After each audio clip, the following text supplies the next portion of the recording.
Dieu, nom de Dieu, mais qu'est-ce qu'il a gueulé comme ça? Paul, tu ferais peut-être bien de renoncer à entrer dans la cellule avec celui-là. Il est gigantesque. Il peut pas être plus grand que toi.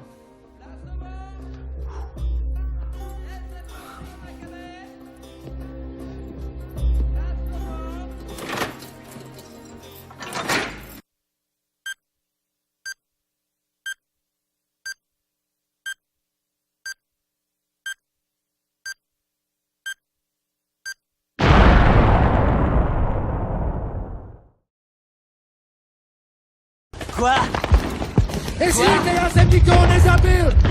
Quoi? Désolé, mais je comprends rien à ce que tu dis, connard!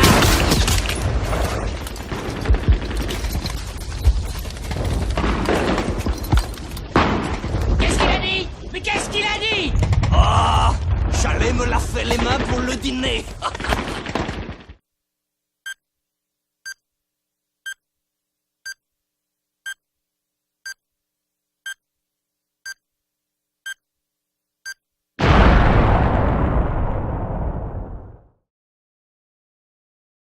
Vous me pardonnerez, mais j'aimerais tuer l'homme qui a détruit ma vie très chère. Je vous en prie. Une minute, ex-commodore. Étudions un moment cette affirmation, mon ami.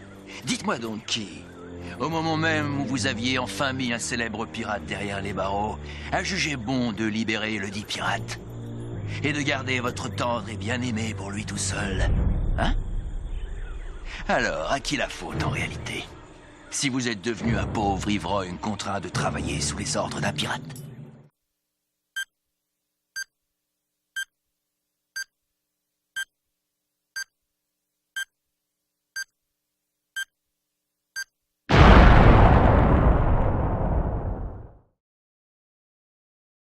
Mon général, nous savons pourquoi vous êtes là.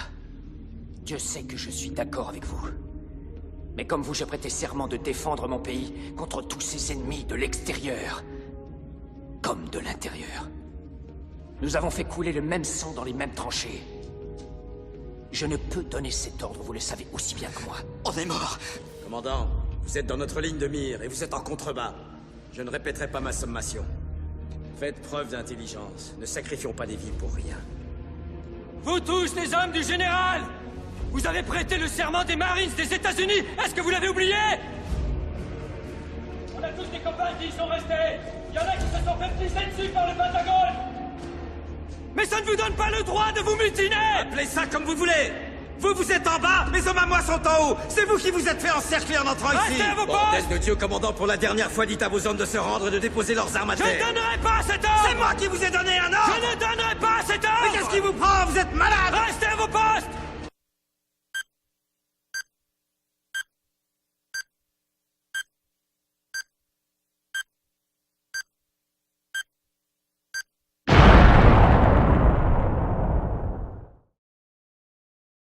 Si je te disais que ce qui est dingue pour moi, c'est de passer 40 années de sa vie à travailler 8 heures par jour, 5 jours sur 7, dans un bureau minable, avant d'être jeté et de se retrouver dans un asile de vieillards, à appeler la mort de ses vœux, dans l'angoisse de ne pas arriver jusqu'aux toilettes à temps.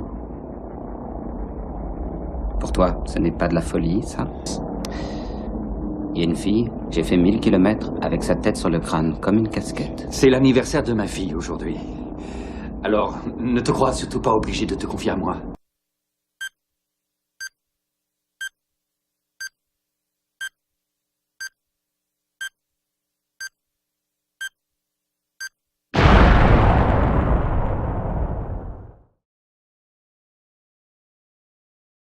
Toi et moi ne sommes pas si différents. Je ne suis pas comme toi. Tu es un meurtrier. C'est comme ça. Chacun son destin. J'ai choisi ma voie, tu as choisi celle du héros. Et les habitants de la ville t'ont trouvé amusant pendant quelque temps. Mais il est une chose qu'ils aiment plus encore qu'un héros. C'est voir un héros échouer, chuter, mourir au combat. En dépit de tout ce que tu as fait pour eux, ils finiront par te détester. Pourquoi t'accrocher? Parce que c'est juste. Je vais te dire la vérité. Il y a 8 millions d'habitants dans cette ville. Cette gigantesque fourmilière humaine a un seul et unique objectif. Admirer et porter sur ses épaules les êtres exceptionnels. Toi et moi, nous sommes exceptionnels. Sache que je pourrais t'écraser comme un insecte sur le champ. Mais je vais te laisser le choix. Joins-toi à moi. Imagine ce que nous pourrions accomplir ensemble. Ce que nous pourrions créer. Mais nous pourrions aussi détruire, causer la mort d'innombrables innocents dans d'égoïstes combats encore et encore et encore, jusqu'à mourir tous deux. Est-ce là ce que tu veux?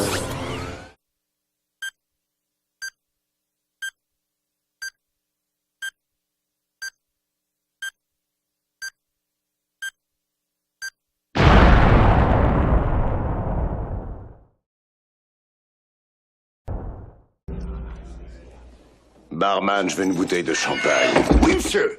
Et t'as intérêt à laisser le bouchon, je veux savoir ce que je bois.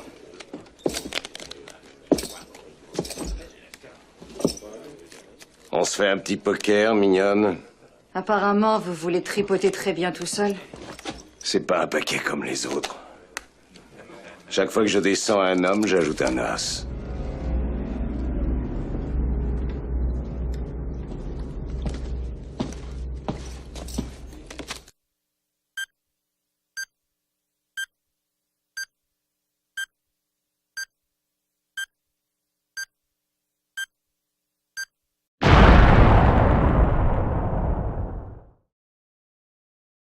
Tenez, prenez ma place, madame. Merci. Merci.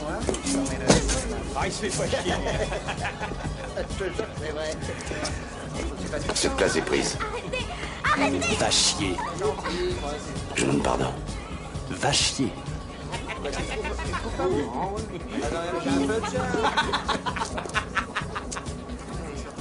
Donnez-moi ça, s'il vous plaît.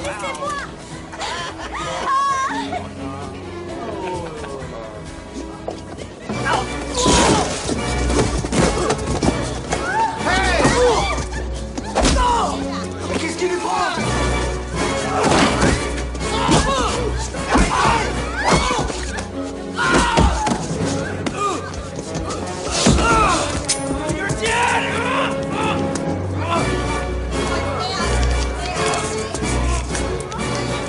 J'ai horreur des couteaux.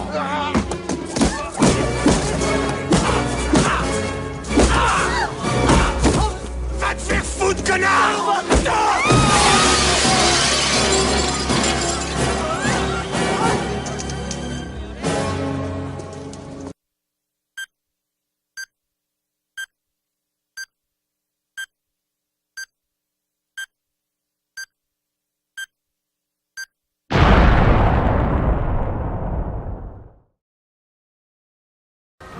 Vous voulez prier?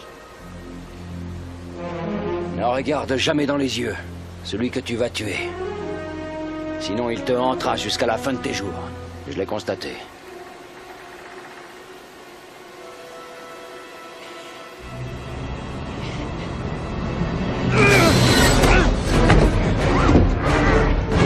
Je prends la ferme résolution de ne plus vous offenser et de faire pénitence.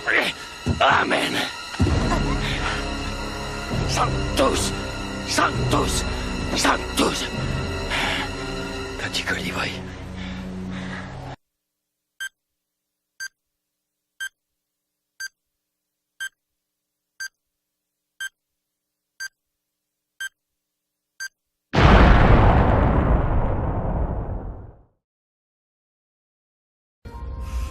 Au choix. Je révèle à Emily qui tu es, dans les détails, et la vie imitant l'art, tu deviens un peintre crève la faim. Fin de partie. Ou alors tu touches. Je touche. $1,5 million. Net d'impôts. Simplement pour laisser tomber votre femme. J'ai dit net d'impôts, je n'ai pas dit cadeau. $500 000 pour faire quoi? Pour tuer ma femme.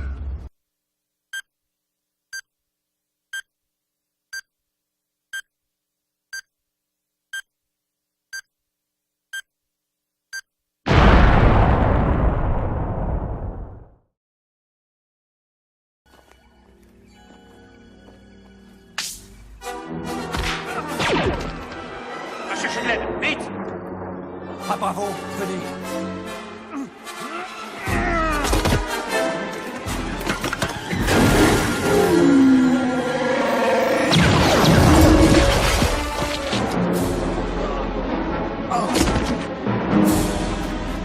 Là-bas! Attention! Il y en a deux autres! Oui, je les ai vus. Attendez, Leia!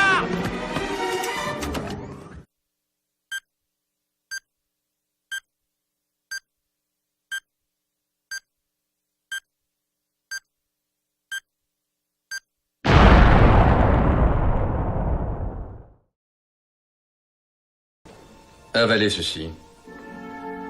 Qu'est-ce que c'est? C'est un symbole de votre désir de revenir à la réalité. À l'intérieur de votre rêve, vous allez vous endormir. Très bien. Supposons que vous disiez la vérité et que tout ça n'est qu'un rêve. Dans ce cas, je peux appuyer sur la détente. Ça ne changera rien. Doug, ne tire pas. En ce qui me concerne, ça n'aurait pas de répercussions. Pour vous, les conséquences seraient absolument désastreuses. Je serais mort dans votre imagination et sans personne pour vous guider, vous resteriez prisonnier de votre psychose, à vie. Doug, fais ce qu'il te demande, il veut t'aider. Les murs de la réalité vont s'abattre autour de vous. D'abord, vous serez sauveur des rebelles qu'on porte en triomphe. Et la seconde suivante, vous ferez copain comme cochon avec O'Hagan. Vous aurez même droit aux visions de civilisation stellaire que vous aviez demandées. Mais une fois de retour sur Terre, vous aurez été lobotomisé. Alors ressaisissez-vous, Doug, et posez ce revolver.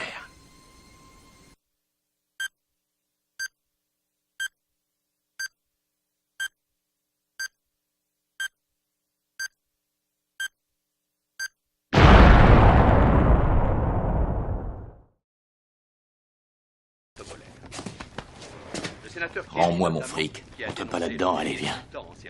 Ça n'existe pas de prendre des coups pareils sans que ça se voie. Viens, je te dis, ça va pas de coup. Je sais ce que tu es. Ton fric, tu l'as perdu. Si tu continues, tu perds autre chose. Allez, viens. Attention!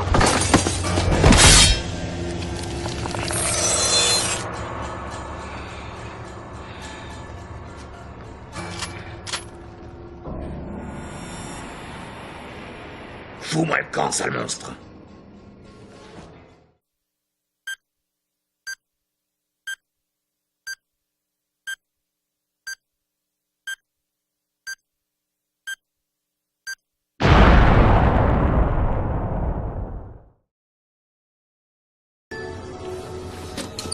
Où êtes-vous? Plus près que vous ne croyez. C'est passionnant de vous parler comme ça, j'ai l'impression de vous connaître. Comment ça? J'ai lu des tas de choses sur vous, j'ai vu des photos. Vous étiez l'agent préféré de Kennedy. Le plus intelligent. Faut dire que c'était il y a longtemps. Comment se fait-il que vous soyez encore au FBI? On pourrait boire un verre ensemble et en parler tout à notre aise. Oh, j'aimerais bien, mais moins vous en saurez sur moi, mieux ce sera. Ah, pourquoi? Parce que j'ai l'intention de tuer le président. Ah non, il fallait pas dire ça, c'est maladroit. C'est un délit grave de menacer le président. On pourrait vous arrêter, même si c'est pour rire. Mais je suis très sérieux. John F. Kennedy disait qu'il suffit que quelqu'un soit disposé à donner sa vie pour celle du président. Pas vrai? C'est vrai. J'y suis disposé. Et comme vous ferez tout pour m'en empêcher, le jeu atteindra un niveau beaucoup plus élevé.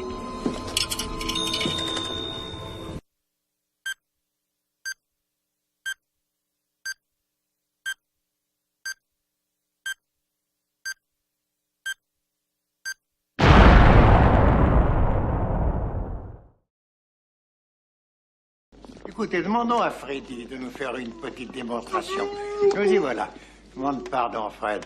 1, 2, 3. Oh!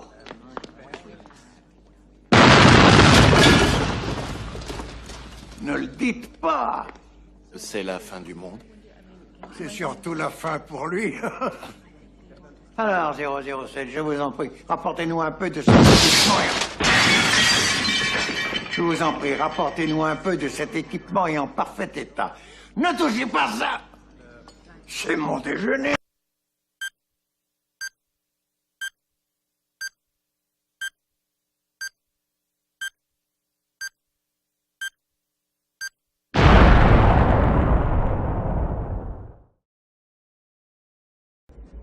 En tuant cet être humain, j'ai su en une fraction de seconde à quel point ce combat m'importe. Je suis devenu capable de renier Dieu lui-même. Pour ma sainte mère la Russie. Mes craintes, mes peurs, mes doutes, mes valeurs morales, tout ça s'évanouit en ce moment. Pour ce combat. Tu sais, ton père aussi a dû tuer des hommes. Est-il vraiment méchant? Je suis sûre que vous mentez. Pourquoi? C'est parce qu'il est en habit de soirée avec un coup de téléphone et une de ces petites bombes? Vous êtes un monstre. Et mon père est un homme admirable. Vous n'avez rien en commun avec lui.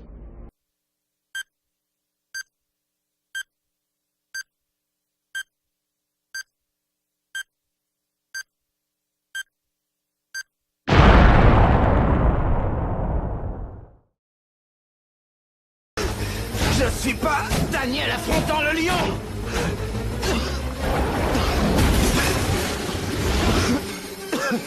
Oui, j'apprécie l'humour, Seigneur! Le cuistot meurt dans son propre four! Mais j'ai fait d'autres projets!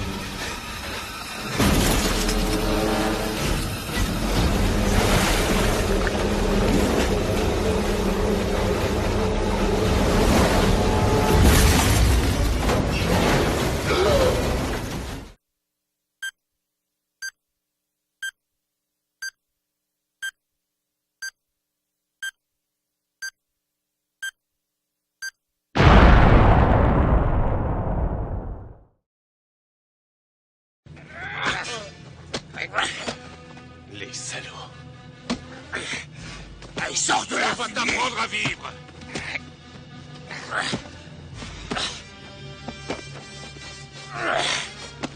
Je le tiens.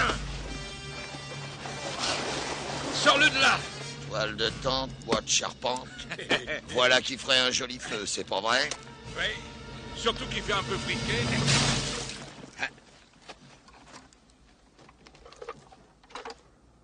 Faut pas jouer avec les allumettes.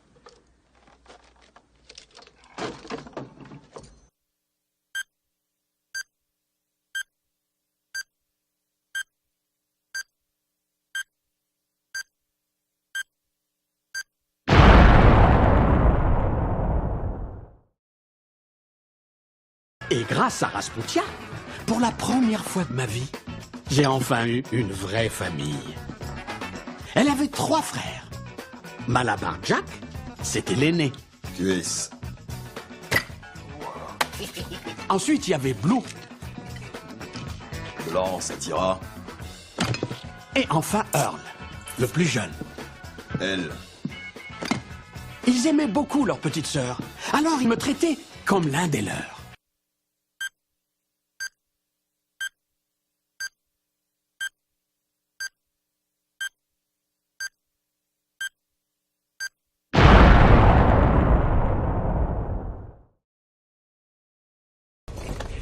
T'es pas foussarde, hein?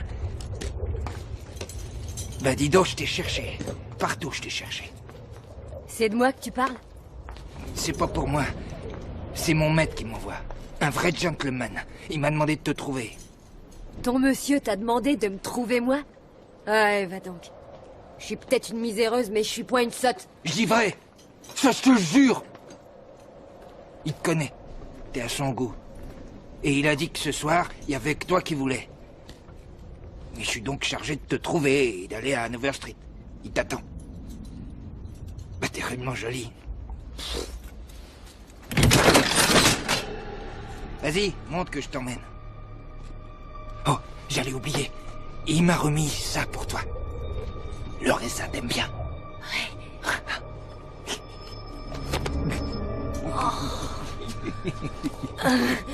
Et dis donc, ce monsieur, il m'a l'air plutôt raffiné.